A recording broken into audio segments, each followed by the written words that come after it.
A second chance at family. A young woman was abandoned with her child and lost everything at once. Without money, without a home, and without hope, she wandered the streets trying to survive. That's when a stranger appeared with an unexpected proposal.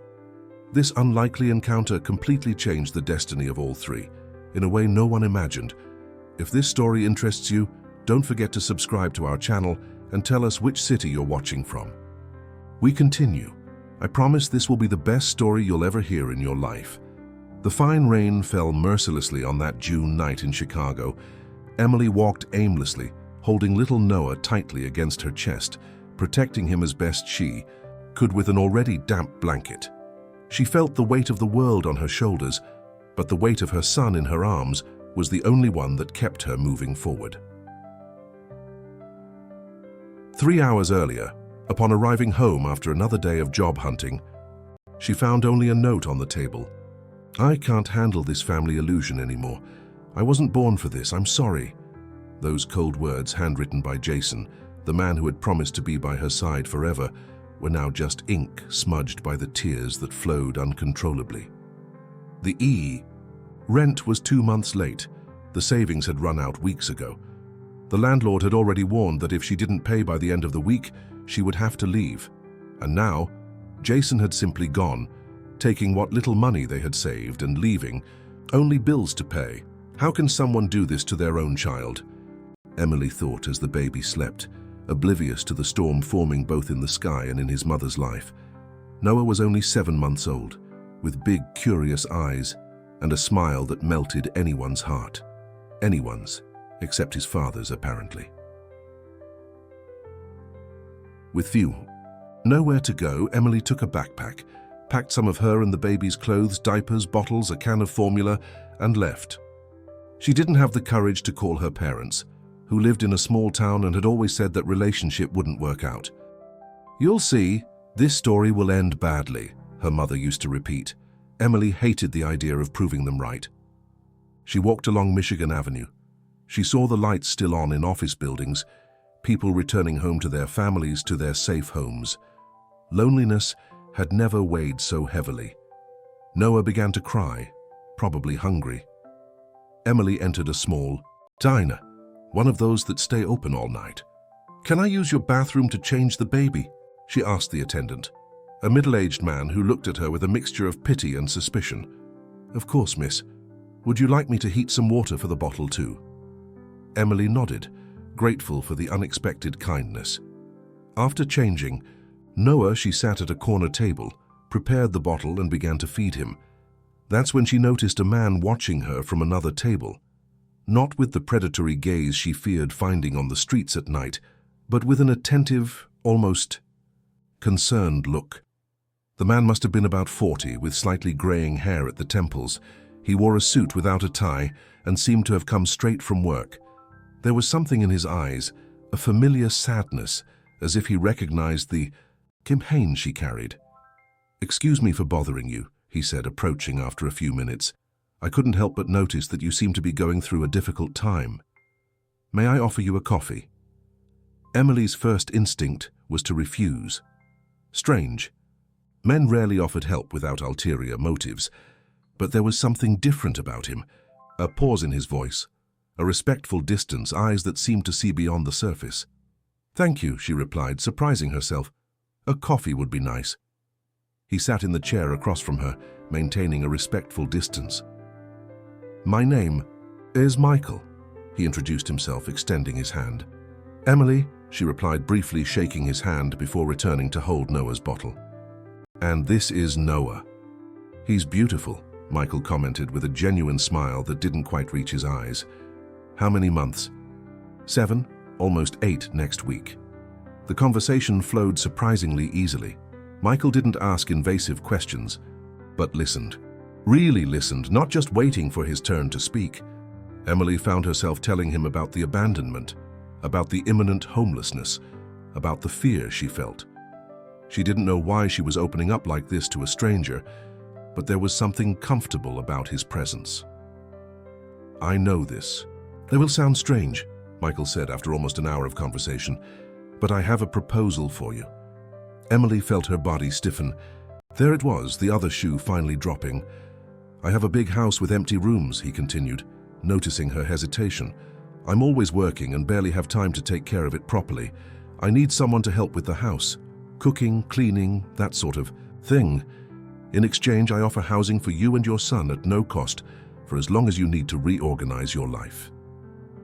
Emily stared at him, trying to find signs of deception or danger in his eyes. "I know it seems absurd to accept this from a stranger," Michael added. "That's why I'd like you to see the house first. We can go now if you prefer. It's in Lincoln Park, not far from here. You can see the place, get to know the situation better and decide. If you don't feel comfortable, I can pay for a hotel for you and the baby tonight. No strings attached." The proposal was implausible. People like this didn't exist in the world anymore, Emily thought. There must be some trick, some trap. But looking at Noah, who was now sleeping peacefully in her arms, and thinking about the few options she had, she decided to take a chance. "I'd like to see the house," she finally replied. Michael called a taxi.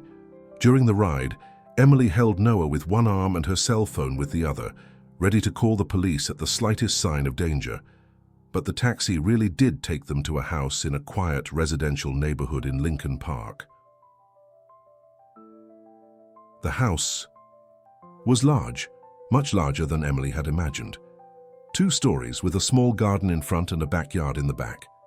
Inside, it was even more impressive. Spacious areas, elegant decoration, but with a slightly abandoned air, as if life was missing there. "As you can see, I have plenty of space," Michael explained, showing her the rooms. "This would be your room," he said, opening the door to a spacious room with a double bed and a hastily assembled crib. "I had my secretary by and set it up this afternoon, after we met at the diner. I hope you don't mind." Emily was speechless. The room was larger than the entire apartment where she had lived with Jason. The crib looked new and there were diapers and other baby items on a dresser. "Why are you doing this?" she finally asked, suspicion still present in her voice. "What do you get out of it?" Michael sighed, his eyes momentarily lost in some distant memory. "Let's say I'm trying to balance the universe's scales," he replied with a half smile. "I haven't always been a good person, Emily. I have many regrets. Helping you and Noah doesn't erase my past, but perhaps it makes my present a little less lonely." There was something in that answer, a raw honesty, that made Emily believe him. "Not completely, not yet, but enough to accept the offer, at least for now. We can stay tonight," she said. "Tomorrow we'll talk more about how this arrangement would work." Michael nodded, respecting her caution. "There's food in the fridge and clean towels in the bathroom. Make yourself at home. My room is at the end of the hall, but I promise your privacy will be respected." That first night, Emily barely slept. She remained alert to every noise in the house, suspicious of every shadow. Noah, however, slept deeply in the new crib, as if he were finally at peace. In the morning, she woke to the smell of fresh coffee. In the kitchen, she found Michael preparing breakfast, still wearing casual clothes, probably just out of bed. "Good morning," he said, handing her a cup. "Did you sleep well?" "Actually, I hardly slept," Emily confessed. "Understandable," Michael replied, not taking offense. "I wouldn't sleep either in your place." It was at that moment, with the morning light coming through the windows and illuminating the kitchen, that Emily realized that maybe, just maybe, this absurd situation could be the beginning of something new. She didn't know what the future held, or how long this arrangement would last, but for the first time in many days, she felt a small spark of hope. The days at Michael's house began to have a routine that Emily hadn't experienced in a long time. She would wake up early, prepare breakfast, take care of Noah, and dedicate herself to household chores. At first, she felt like an intruder in such an elegant space, afraid of breaking something or being in the wrong place. The house was too big for just one person, with expensive furniture and artwork on the walls that seemed to watch her with suspicion. Michael would leave early and return late, always polite, always distant. Sometimes they would have dinner together in a comfortable silence, interrupted only by the sounds Noah made. Other times he would arrive so late that Emily was already asleep. She began to leave a covered plate in the refrigerator with a note. Just heat for 2 minutes. The next day she would find the plate washed and a thank you note. What exactly do you do? Emily asked one night, as Michael was absent-mindedly playing with Noah in the living room. The baby had started crawling, exploring every corner of the house with infinite curiosity. I'm a lawyer, he replied, smiling as he watched Noah try to reach a colorful toy. I have an office downtown, specialized in corporate law. That must be interesting, Emily commented, observing how Michael maintained a calculated distance from Noah, helping him get the toy but avoiding prolonged contact. It's tiring, he admitted, but it pays the bills. There was something more there. Emily could feel it. In the corners of the house that remained closed, in the drawers that were never opened, in the photographs turned face down on the furniture. Michael's house seemed to hide more than it revealed. One morning, while cleaning his office, the only room she rarely entered, respecting his privacy, Emily noticed a wooden box on the desk. She had no intention of snooping, but the lid was ajar, and a piece of paper caught her attention. It was the edge of a photograph. Without thinking much, she opened the box. Inside were several photos of Michael with a baby. In one, he held the child in his arms, with a radiant smile that Emily had never seen on his face. In another, he was with a woman, both looking at the baby as if it were the most precious thing in the world. There were also legal documents, and when Emily read the header, her heart tightened. Adoption process. What are you doing? Michael's voice startled her. He was standing in the doorway with an expression that mixed anger and pain. I'm sorry, Emily said, quickly closing the box. I was just cleaning and...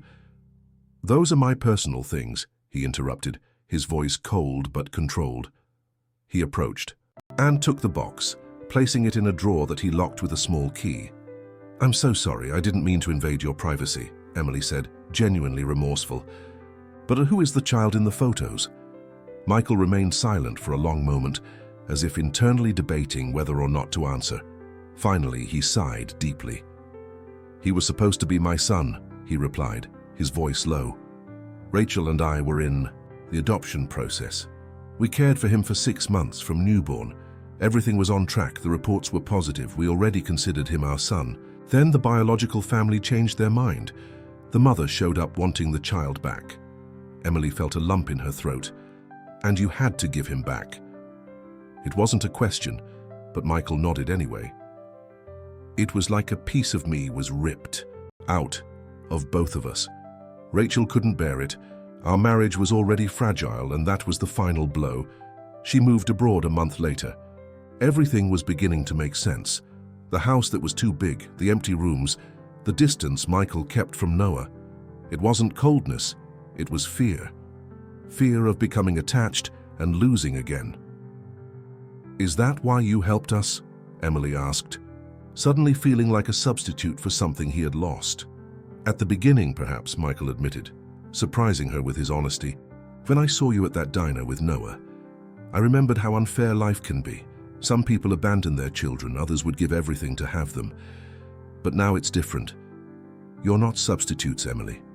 You are yourselves, with your own story. That conversation changed something between them. The masks began to fall slowly. Michael started coming home earlier, participating more in meals, allowing himself small interactions with Noah. There was still hesitation in his gestures, as if testing the limits of how close he could get without getting hurt again. One Sunday morning, Emily woke to the sound of laughter coming from the kitchen. When she went downstairs, she found Michael making faces at Noah, who was sitting in his high chair, laughing as if it were the funniest thing in the world. He likes you, Emily commented, smiling at the scene. Michael seemed embarrassed, as if caught doing something wrong. He's an easy baby to please, he replied, but his smile betrayed the pride he felt at having won Noah's laughter. That afternoon, the three of them went to the park. It was the first time they had gone out together as, well, Emily didn't know exactly what they were. Not a couple, certainly. Friends, perhaps, or something more complex that didn't have a name yet.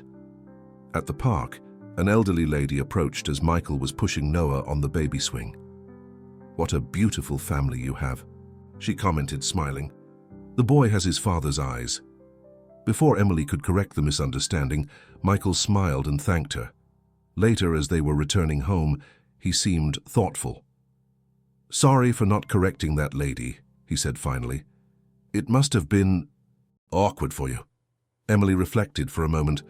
Actually, it wasn't. It was comforting in a way.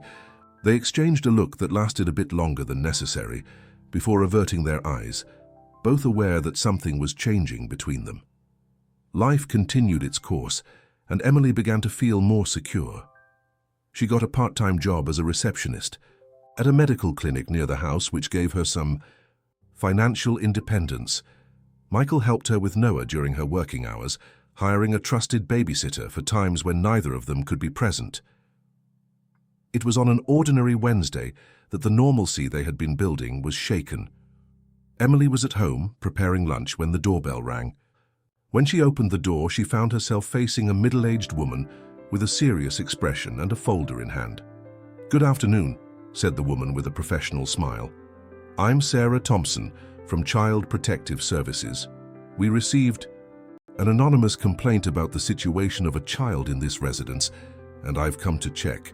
Emily's heart raced. "Complaint? What kind of complaint?" "I prefer not to go into details right now," Sarah replied. "May I come in? I'd like to meet the child and better understand the situation here." Emily let her in, trying to hide the trembling in her hands. She showed her the house, introduced Noah, who was playing happily in the playpen in the living room, and answered various questions about her situation and Michael's. "So, you're not married to the owner of the house, correct?" Sarah asked. "Taking notes." "No, we're friends," Emily replied, realizing how strange that sounded. "And you have no family relationship?" "And the child's biological father, where is he?" "He abandoned us when Noah was 7 months old. We haven't heard from him since." Sarah continued asking questions, some of which Emily didn't know how to answer without sounding suspicious. How could she explain her arrangement with Michael without it sounding improper or unstable for Noah? "I'll make regular visits to follow up on the case," Sarah informed her as she was leaving. "It's just a standard procedure when we receive complaints of this nature." When Michael arrived home that night, Emily was visibly shaken. She told him about the visit, the questions, the fear that they might question her ability as a mother or the suitability of the environment for Noah.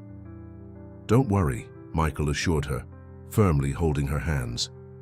"I have contacts in the judiciary. I'll find out what's happening and resolve this. Nobody is going to take Noah away from you, Emily, I promise." There was a determination in his voice that Emily had never heard before. For the first time, she felt that she wasn't alone in this fight, that there was someone willing to protect her son. That night, Michael called several contacts, trying to better understand the situation. Emily could hear him speaking on the phone from her room, his voice low but firm. When he finally came to join her in the living room, he had news. "I found out who made the complaint," he said, sitting beside her on the couch. Emily felt her blood freeze. "Who?" Michael hesitated for a moment, as if measuring the impact his words would have. "It was Jason, Noah's father. He's back in town and apparently wants his rights as a father." The news that Jason was back fell like a bomb on the life that Emily and Michael were carefully building. The name that Emily tried not to pronounce for months now hung around the house like an unwanted ghost, contaminating the security they had achieved. "He has no rights," Emily said, her voice trembling with anger. "He abandoned his own son, took our money, disappeared for months, and now he thinks he can just come back and claim rights?" Michael sat down next to her on the couch, maintaining a respectful but comforting distance. "Legally, the situation is complicated. He is the biological father, and if he never formally renounced paternity—" "He didn't even register Noah," Emily interrupted. "When we went to the registry office, he said he needed to think, that he wasn't ready. Noah only has my last name on the record." This information made Michael raise his eyebrows in surprise. That changes things. If he hasn't legally recognized paternity, he'll have to prove the biological link first, which gives us time. "Time for what?" "To prepare ourselves," Michael replied, with a determination that made Emily feel, for the first time in a long time, that she wasn't alone in this. Pedal. The next morning, Michael didn't go to work. He made several calls, consulted documents, and explained to Emily her rights.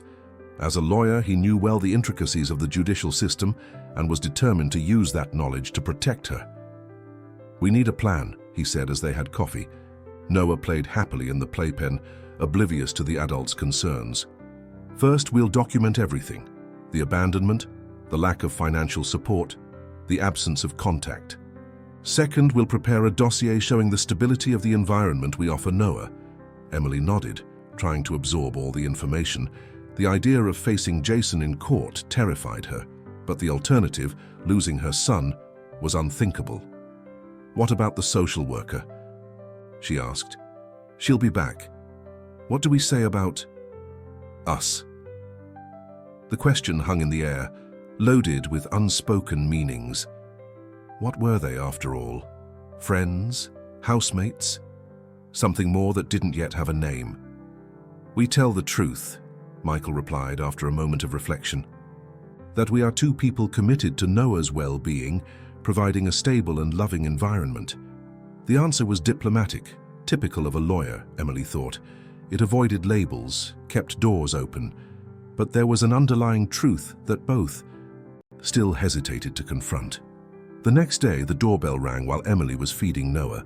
Michael, who was working from home, went to answer it. Emily heard raised voices at the entrance and her heart raced. When she reached the living room, she saw Jason, thinner, with deep dark circles under his eyes, but still with that confident smile that had once won her over. "Emily," he said, as if the months of abandonment hadn't existed, "I've come to see my son." Michael instinctively positioned himself between them, a physical barrier against the threat that Jason represented. "You don't have authorization to be here," he said, his voice calm but firm. "And who are you to stop me?" Jason challenged. Looking from Michael to Emily. "I see you didn't waste any time, huh? Already found another guy to support you and the kid." The words hit Emily like a slap. The insinuation was clear and cruel. "You have no right to judge anything," she replied, holding Noah firmly in her arms. The baby, sensing the tension, began to whimper. "Not after what you did. I have every right. I'm his father, in case you've forgotten." "Father?" Emily laughed humorlessly. "A father doesn't abandon his child with a note of lame excuses. A father doesn't disappear for months without news. A father doesn't steal money that would be for food and diapers." Jason took a step forward, but Michael remained firm in his place. "I suggest you leave now," he said, his voice dangerously low. "Any contact with Emily or Noah must be made through appropriate legal channels." For a moment, Emily feared Jason might resort to physical aggression. His eyes sparkled with anger. His hands closed into fists, but then, surprisingly, he backed away. "This isn't over," he warned, pointing his finger at Emily. "I'll seek my rights. That boy is my son, and no lousy little lawyer is going to stop me from having him." After Jason left, Emily collapsed on the couch, trembling. Michael sat down beside her, silently offering his support. "He's bluffing," he said, trying to reassure her. "Without formal recognition of paternity, he'll need to file a paternity investigation action first. That takes time." "And if he succeeds?" Emily asked, tears now flowing freely. "What if he takes Noah from me?" "It won't happen," Michael promised, taking her hands in his. "We're together in this, Emily. I won't let anyone hurt you too." That moment, something changed between them. The invisible barrier they maintained, made of caution and past fears, began to crumble. Emily allowed herself to rest her head on Michael's shoulder, while Noah, now calmer, played with the buttons on his shirt. "Da," babbled the baby, taking Michael's face in his little hands. "Da." The silence that followed was deafening. Michael remained motionless, his eyes fixed on Noah, an indescribable emotion in his gaze. "He never said that before," Emily murmured, equally surprised. Michael swallowed hard, trying to contain the emotion that threatened to overflow. "He doesn't know what he's saying," he replied, his voice hoarse. "It's just a sound to him." But they both knew that wasn't true. There was something significant in that moment, a truth that little Noah had pronounced even before the adults were ready to recognize it. That night, after Noah was asleep, Emily found Michael on the back porch, looking at the starry sky with a glass of whiskey in hand. "Thank you for today," she said, sitting in the chair next to him, "for confronting Jason, for being by our side." Michael nodded, still looking at the stars. "No need to thank me." "Yes, there is," Emily insisted. "You had no obligation to get involved in this mess. You could have simply sent us away when the problems started." "It was never an option," he replied, finally looking at her. There was an intensity in his eyes that made Emily's heart race. "Since that night at the diner when I saw you and Noah, something changed in me. As if, suddenly, the empty house made sense, as if it had been waiting for you." The words hung between them, full of meaning. Emily felt a warmth spread through her chest, a mixture of gratitude and something more. Something she still didn't allow herself to name.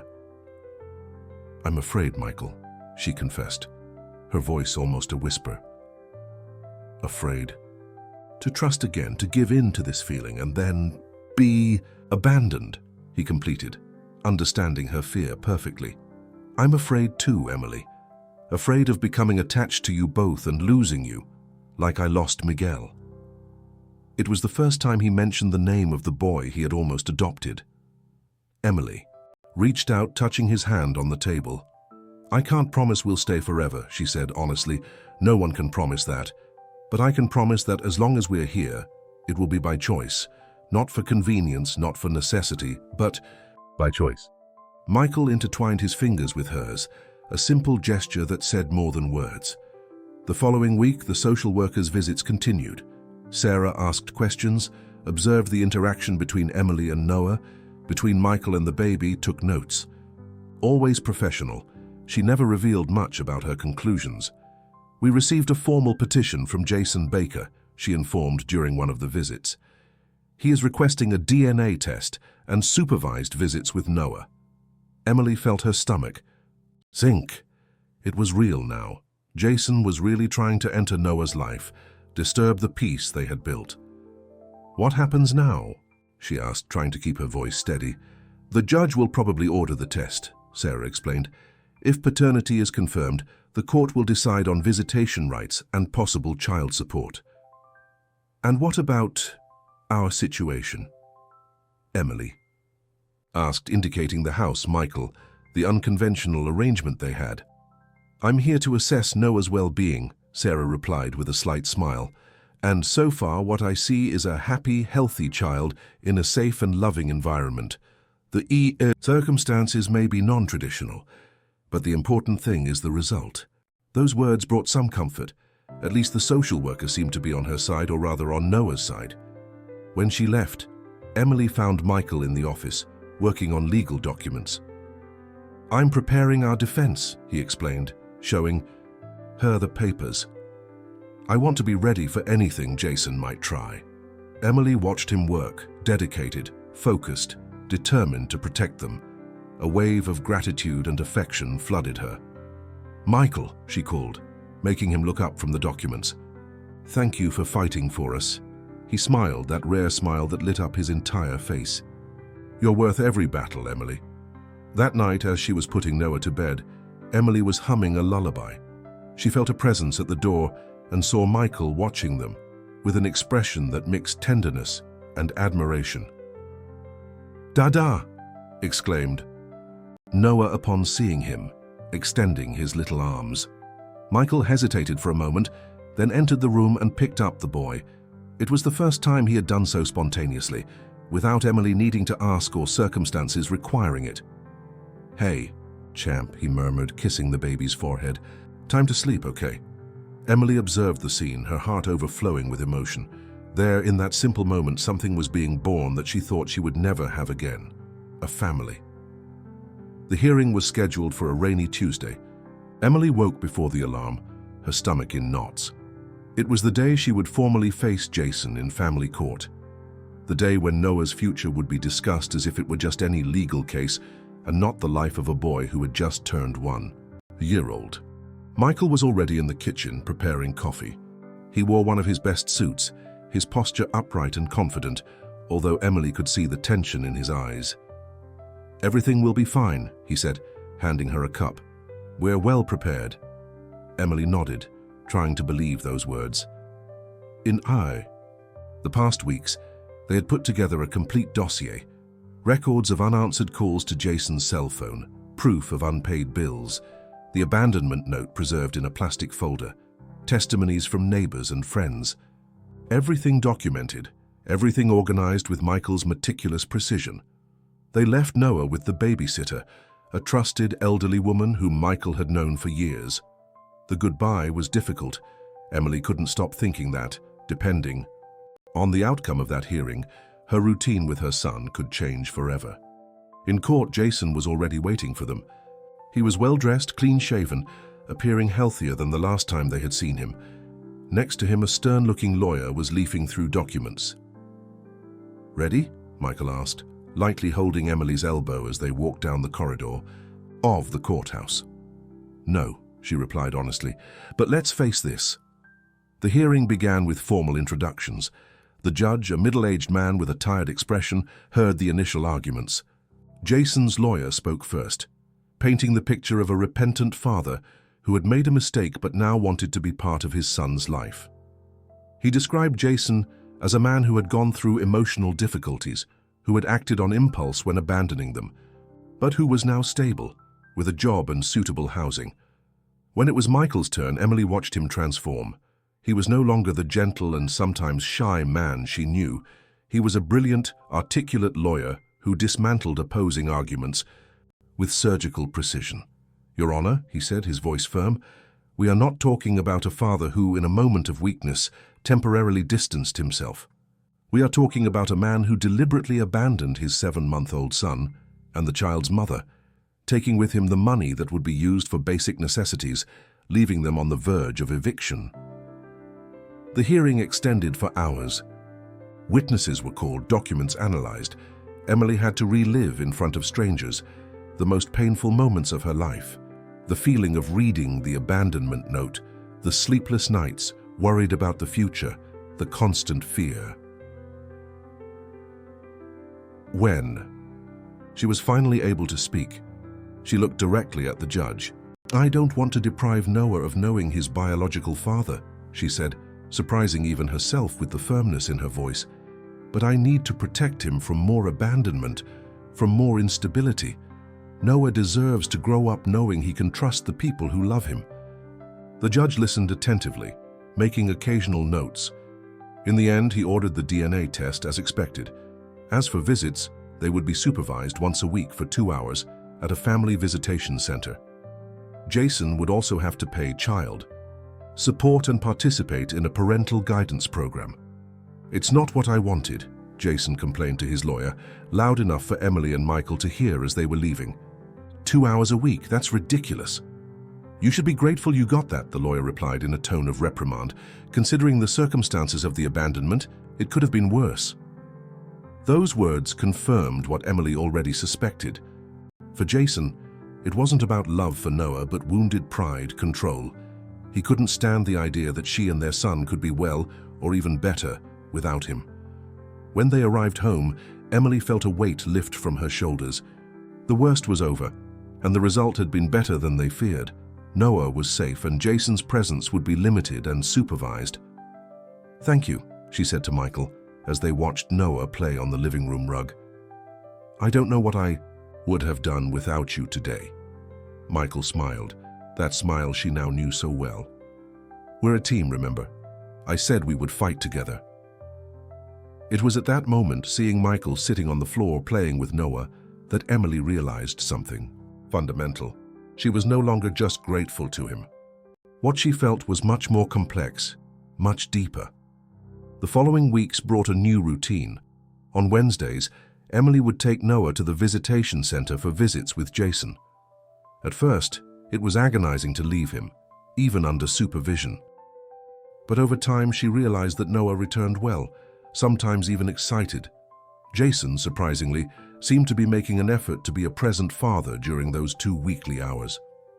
Michael never asked much about the visits, but he was always there when they returned, with a snack prepared and games to distract Noah.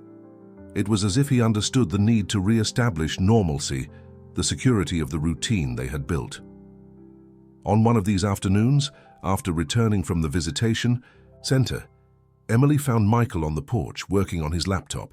Noah had fallen asleep on the way back and was now sleeping peacefully in his crib. "May I join you?" she asked, carrying 2 cups of coffee. Michael smiled, closing the computer. "Always." They sat side by side, observing the garden that Emily now cared for with love. It was spring, and the flowers she had planted were beginning to bloom, bringing color to the previously neglected space. "I've been thinking," Emily said, after a moment of comfortable silence. "I want to go back to school." Michael looked at her, genuinely interested. "What would you like to study?" "Psychology," she replied, smiling shyly. "It was always my dream before everything."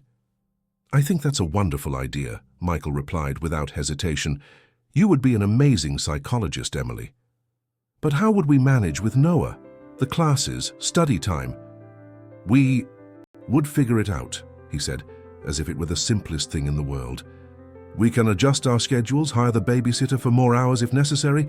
The important thing is for you to realize your dream." Emily felt her eyes water. The ease with which Michael included himself in those plans, the way he said, "We would figure it out," as if it were obvious that they would face it together, touched her deeply. "Why do you do all this for us?" she asked, finally verbalizing the question that had been on her mind for months. Michael was silent for a moment, as if carefully choosing his words. At the beginning, it might have been out of guilt or an attempt to fill a void, he admitted. But now, he looked her in the eyes with an intensity that made her heart race. "Now, it's because I can't imagine my life without you two. Because this house only became a home when you arrived. Because Noah," his voice faltered a little, "because that boy taught me that I'm still capable of loving unconditionally, even after everything." Emily felt something warm spread through her chest. It was as if, after navigating turbulent waters for so long, she finally spotted the coast. "And what about me?" she asked, almost in a whisper. Michael reached out, lightly touching her face. "You, Emily, showed me that new beginnings are possible. That family isn't just a matter of blood, but of daily choice. You brought me back to life." There wasn't a defined moment when they decided to cross the line from friendship to something more. It was like a slow dance, with careful and respectful steps. The first kiss happened naturally one night after Noah was asleep, while they were talking on the couch about plans for the future. In the following weeks, Emily enrolled in a prep course for college entrance exams. Michael reorganized his schedules at the office to be more present, taking care of Noah while she studied. The new dynamic required constant adjustments, but it worked because both were committed to making it work.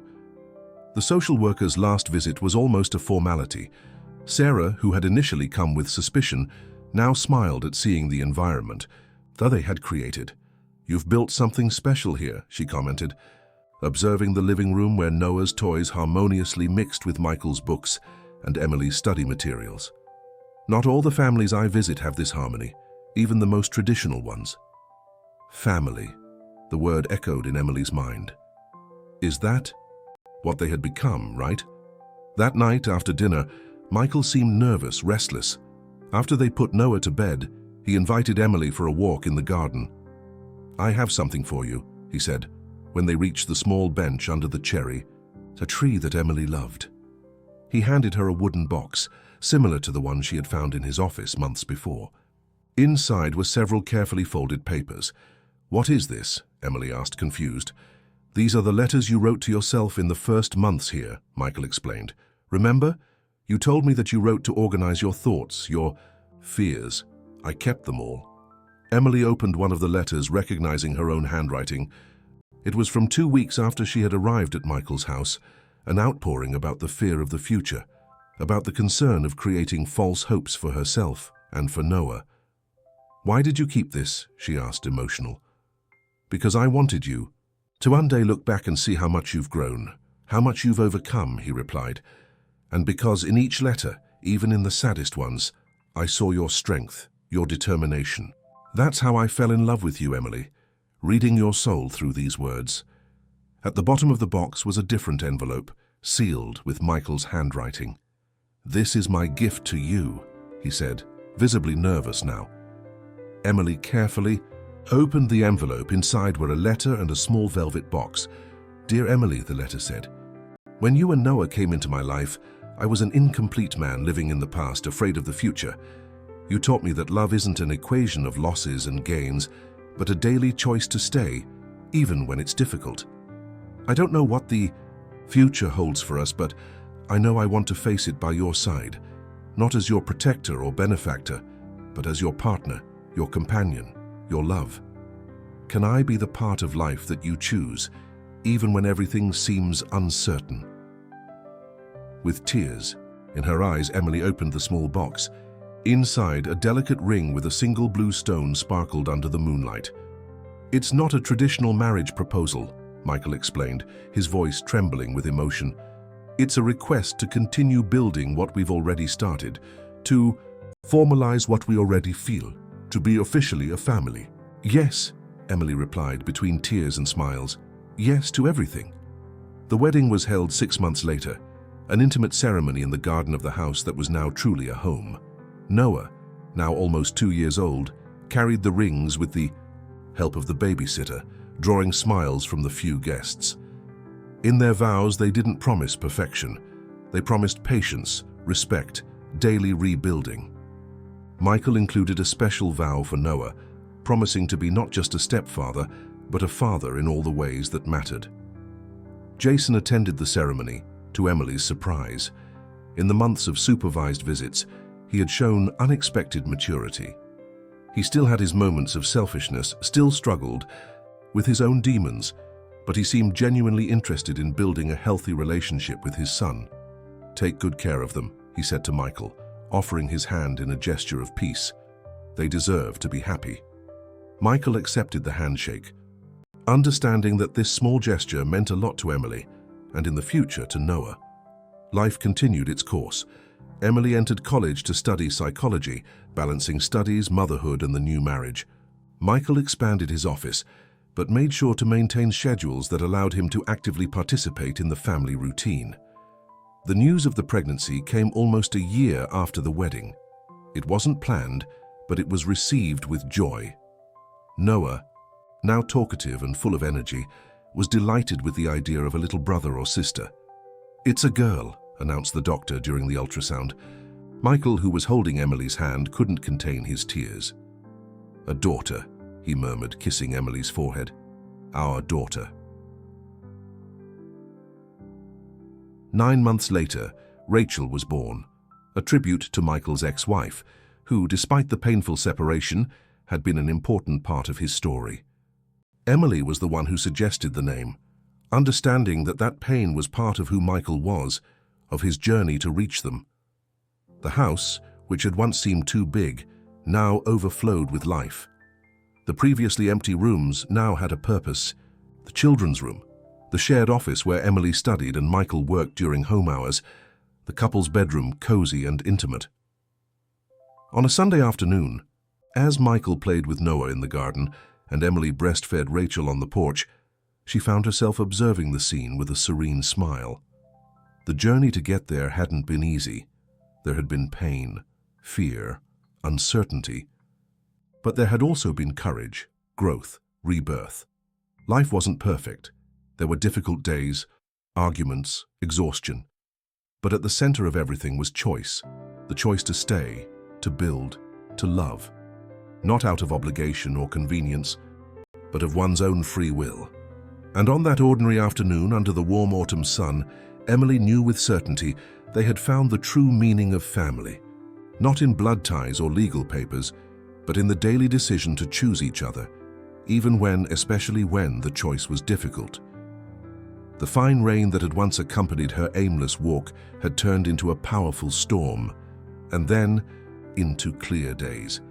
And Emily finally understood that even in the worst storms, there is always the possibility of an unexpected new beginning.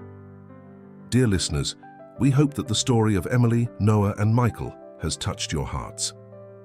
To continue this journey of emotions, we've prepared a special playlist with equally captivating stories. Find it here, clicking on the left. If you like this story of new beginnings and second chances, don't forget to subscribe to our channel and leave your like on the video. Every day we bring new narratives that explore the complexity and beauty of life. Don't miss our next content.